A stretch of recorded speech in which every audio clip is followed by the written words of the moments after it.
Darius King D. Holloway ruled the streets of St. Louis like a phantom king, untouchable, invisible, and always 10 steps ahead. Tyree Benton, once his trusted lieutenant, was the only man who dared to betray him. But when Tyree flipped and sparked the largest federal gang raid in Midwest history, he thought the nightmare was over. Instead, it unleashed a storm of fire, blood, and revenge that would drag entire cities into chaos. This is the true crime story of how two men, once brothers in the game, became the symbols of America's most dangerous gang war zones. St. Louis, Missouri, had always been a city marked by a fine line between survival and destruction. In the summer of 2012, that line was shattered when a new gang, the Red Ridge Crew, exploded onto the streets.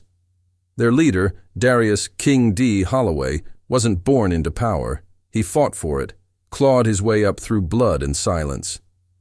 As a child, Darius watched his older brother bleed out on a sidewalk after a drug deal went bad. No ambulance came in time. No justice followed. That night, something dark grew inside him. He swore he'd never be a victim again. He wouldn't wait for help. He would become the power people feared. The Red Ridge Crew started small, 5. Young men who had nothing but a few handguns, a stolen car, and a fearless leader. King D was cold and calculating. He didn't care about flashy clothes or street fame. He cared about results. He made sure his crew hit fast, disappeared faster, and left behind no witnesses. Their first real move came when they robbed a drug house owned by the rival Southside Cobras. It was supposed to be untouchable. It wasn't. 3 Cobras died. No suspects were named. No arrests were made. That was the message. The Red Ridge Crew had arrived, and no one was safe. By the start of 2014, King D had built an empire that stretched across 6 city blocks. He opened fake car shops, junkyards, and cash-washing bars. He recruited lookouts as young as 13. He paid off patrol cops to ignore corners where business was hot. His dealers never stayed in one spot for more than 20 minutes. His couriers moved in borrowed church vans. He used a complex phone system with changing SIM cards, burner lines, and code words that changed every week. To the average person, he seemed invisible, but on the streets, his name echoed like thunder. King D had one rule: loyalty over everything. If someone talked, they vanished.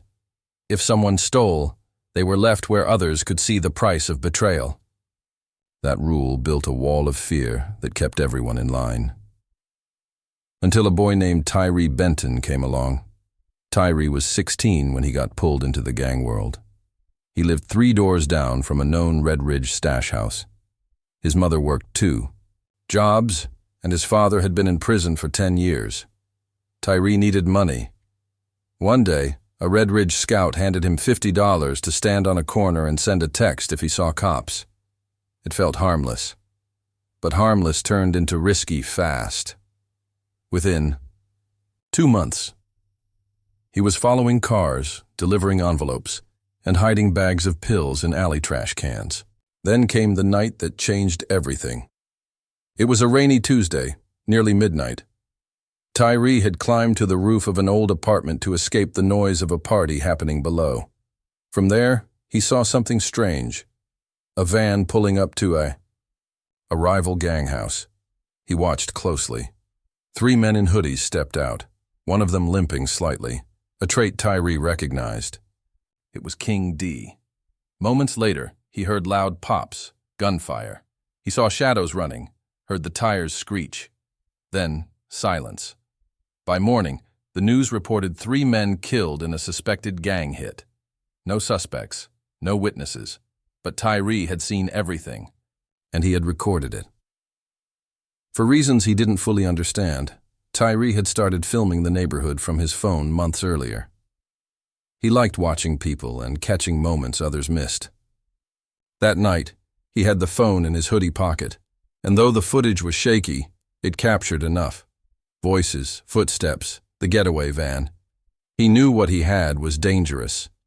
He hid the phone in a hollow wall behind his closet. the killings, sparked fury from another gang based in East Chicago known as the Iron Bloods. Their leader, Javier "Smoke" Morales, believed the shipment taken that night had been his, cocaine worth nearly $500,000. Though there was no proof, Smoke knew King D's methods. He wanted revenge. But while the streets whispered of war, Tyree lived with a secret that made his hands shake and his stomach hurt every time he passed a Red Ridge member. He thought about going to the police. He thought about running away. But he did neither. Instead, he bought a second burner phone, made backup recordings, and started documenting every move the Red Ridge crew made. He was careful, quiet, and terrified. By the end of 2015, St. Louis was breaking into chaos. Red Ridge and Iron Blood members were leaving trails of blood through alleyways, basketball courts, and even school parking lots. But while most people feared what they could see, they didn't know that one frightened teenager was quietly collecting the truth. Tyree Benton had started something that no one saw coming, and soon everything would change. The video Tyree sent to the local news station didn't explode on television as he feared. It moved silently, behind closed doors. The footage, though blurry, was enough to draw the attention of federal agents already watching the Red Ridge crew. The voices in the background matched known gang members. The sound of gunshots, followed by a license plate partially caught in the reflection of a store window, gave the FBI just enough to begin building a serious case. But while agents dug through phone records and financial trails, the streets erupted into violence like never before. It started with a single message. A fake phone call was made to Red Ridge lieutenants, offering to trade weapons on neutral ground in East Chicago. The caller used a voice modulator and gave a location outside a warehouse that had once been a trucking depot. The setup was perfect. Red Ridge arrived with 3 vehicles, led by Leon Bricks Harper, King D's most trusted enforcer. Bricks was known for his brutal temper and loyalty to King D. He didn't believe in diplomacy. He believed in domination. But this time, the Iron Bloods were a step ahead. As soon as Bricks stepped out of his SUV, shots rang out from every angle. The Iron Bloods, hiding on rooftops and inside nearby buildings, opened fire with military precision. Bricks went down in seconds. 2 other Red Ridge members tried to escape in a van but were caught in a hail of bullets. The Iron Bloods left the scene just as quickly as they had arrived. Within minutes, local police showed up to a bloodbath and no suspects. The death of Bricks sent shockwaves through the Red Ridge crew. Bricks wasn't just a soldier. He was family to King D. Some said he had saved King D's life years ago in a shootout. His death wasn't just business. It was personal. King D didn't speak for 3 days, but when he finally did, he gave a single order: burn them all. The next week was a nightmare. In a single night, 20 homes in East Chicago went up in flames. Red Ridge soldiers used Molotov cocktails, homemade bombs, and gas leaks to destroy everything tied to the Iron Bloods. Families ran into the streets screaming. Fire trucks couldn't reach half the neighborhoods in time. Among the chaos, a burned-out car was found behind a playground. Inside was the charred body of Luis Morales, Smoke's younger brother. He had been tortured before the fire. The message was clear: nobody was safe. As the violence spun out of control, the FBI intensified their surveillance. Agent Rachel Mendez had been monitoring Red Ridge for years, but now she had something solid. The video from Tyree, combined with traffic cam footage, led her to a discovery. A fake construction company registered under King D's cousin's name was receiving wire transfers from accounts in Panama and the Cayman Islands. The company's listed address was an abandoned lot, but surveillance revealed a constant flow of men and vehicles at night. Mendez knew something big was coming. She coordinated with local police, task forces, and even the DEA to begin building an operation. But they still lacked one critical piece: a witness from the inside. That's when Tyree, now 21 and filled with regret, fear, and guilt, walked into a downtown federal building and asked to speak to an agent. He used a fake name at first, but once alone with Mendez, he told her everything. From his first job as a lookout to the video he had hidden in his wall, he handed over 3 phones filled with recordings, contact lists, and coded messages. Tyree's information cracked the investigation wide open. He knew names, dates, and locations. He had footage of cash handoffs, conversations between crooked cops and gang members, and maps showing drug routes that crossed 3 state lines. It was enough to justify dozens of warrants and planned raids, but it also painted a terrifying picture. Red Ridge was far more organized than anyone believed. They weren't just a gang, they were a network. The FBI began moving fast. They tapped phones, flipped smaller gang members, and closed in on Red Ridge stash houses. But every move carried risk. King D was smart, always one step ahead. Just as they prepared for a major bust, Mendez received a call from one of her agents. A trap had been discovered. One of their informants was dead, his body dumped outside a precinct with a Red Ridge tattoo carved into his chest. The message was clear. King D knew they were coming. Even as law enforcement closed in, the streets burned hotter than ever. Gunfights became daily events. Schools were shut down. City officials begged for peace, but the gangs didn't listen. The war between Red Ridge and the Iron Bloods had grown beyond money or territory. It was now fueled by revenge, pride, and personal pain. And in the middle of it all, a scared young man named Tyree Benton had become the key to it all, holding secrets that could either save the city or cost him his life. The early morning raid on February 3, 2016, was supposed to end it all.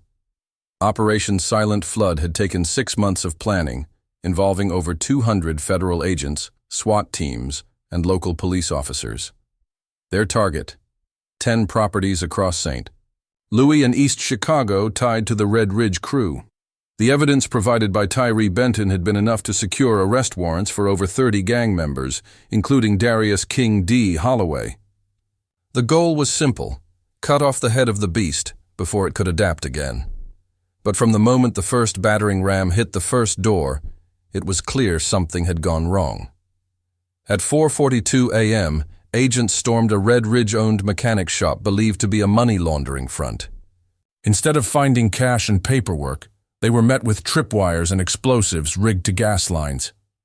The explosion rocked the entire block, injuring 4 officers and killing 2 bystanders. Simultaneously, a house on the south side, believed to be a stash location, erupted in flames before agents even reached the porch.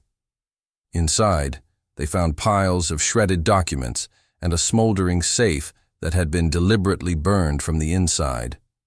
By sunrise, only 6 of the 10 targeted locations had yielded arrests.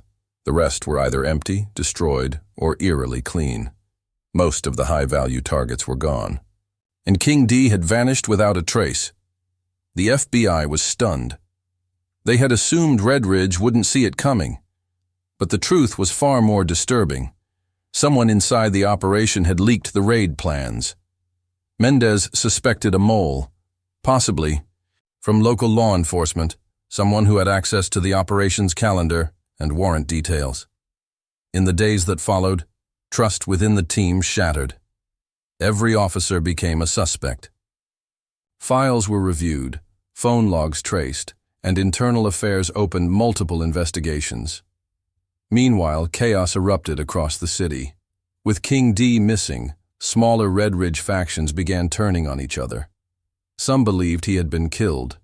Others claimed he'd escaped overseas with millions in laundered money. Still others whispered that he had set the entire crew up to save himself. Paranoia spread. Shootings increased. Businesses closed early. School buses stopped entering certain neighborhoods. Ambulances refused to go without police escorts.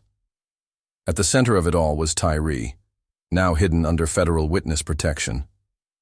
He had been relocated to an isolated safe house in rural Illinois, given a new name, and placed under 24-hour surveillance. But he was restless.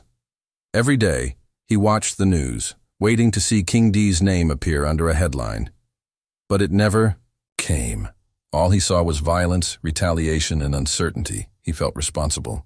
He had tried to stop something, but instead, the city was bleeding faster than before. Then, out of nowhere, a breakthrough. A young gang member arrested during the failed raid agreed to talk.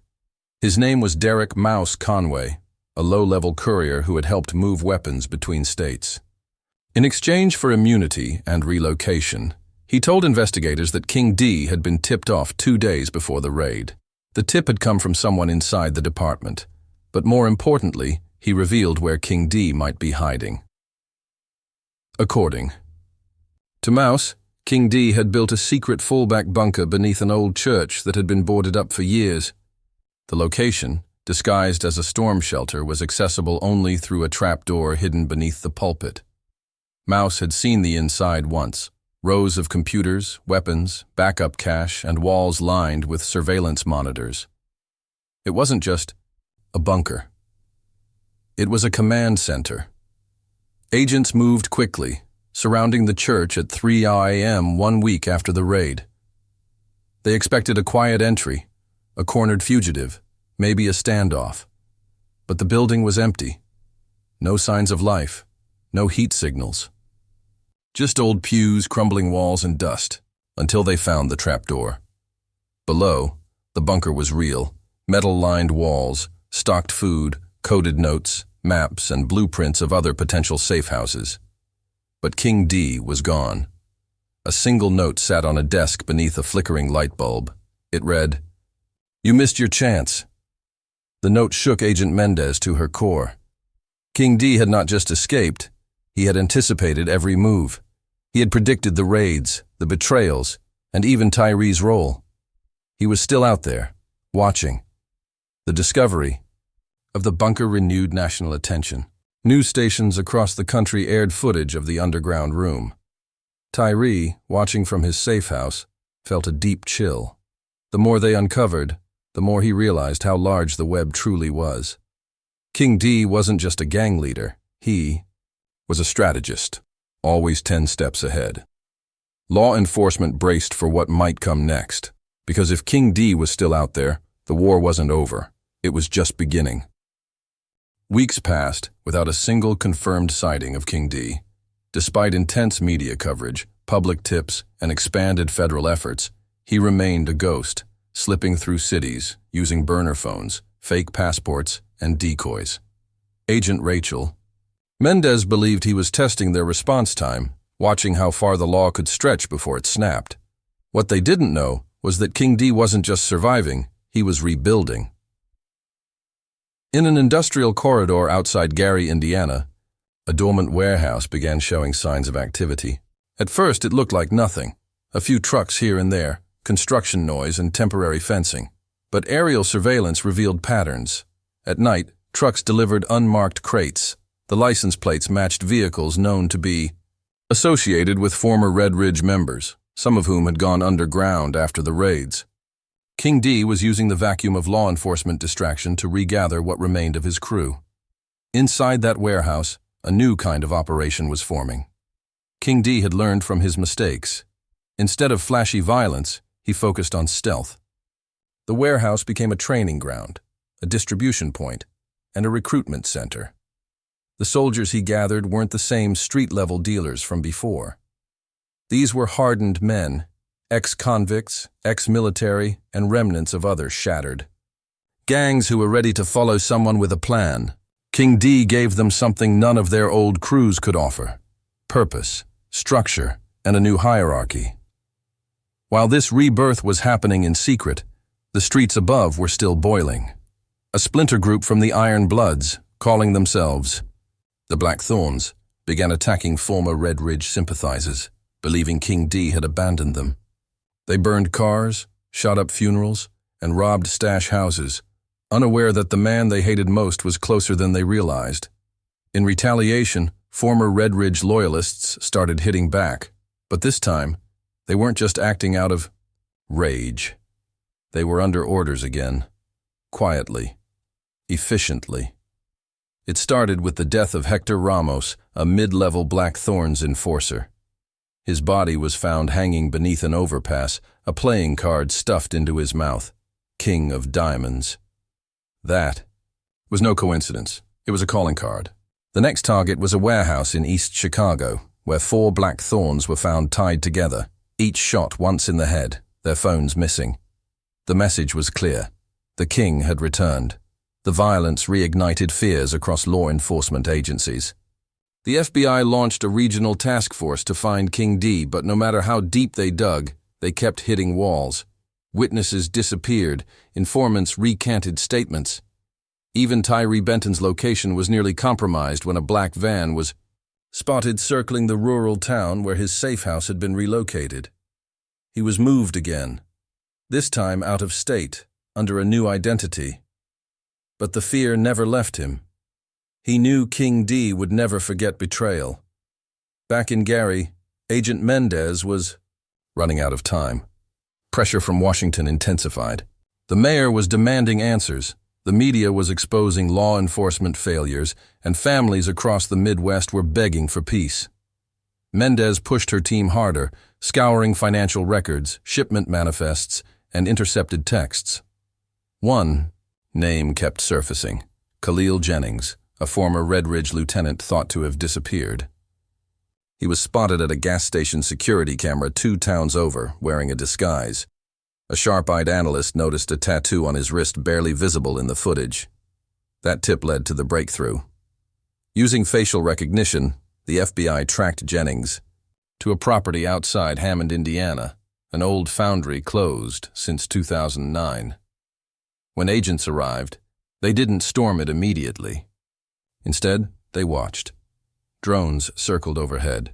They counted how many entered and exited. They traced utility spikes. After 5 days, they were certain. This was the nerve center. King D was likely inside. At 2 a.m., a joint task force launched a quiet raid. They entered through the back, cutting power to avoid triggering alarms. The inside was fortified, but most of the guards were asleep. Room by room, they cleared the space. No shots were fired, no alarms were raised. And in a dark back room, they found him. Darius King D. Holloway was seated at a desk, dressed in black, watching security monitors with calm eyes. He didn't resist. He didn't speak. He simply stood, placed his hands on the desk, and waited for the cuffs. For the first time in years, the king had been captured without a single bullet fired. The aftermath was seismic. Dozens of arrests followed. Weapons, cash, and hard drives filled with years of operations were seized. The Red Ridge crew, at least, on the surface, was dismantled. The Midwest breathed again, tentatively. Schools reopened, streets quieted. But the scars remained. Tyree Benton received a letter 2 weeks later. No return address, just a single card inside: King of Diamonds. The war was over, but peace would never feel permanent. Not when ghosts still walked in the dark. Not when cities built on secrets waited for the next king to rise.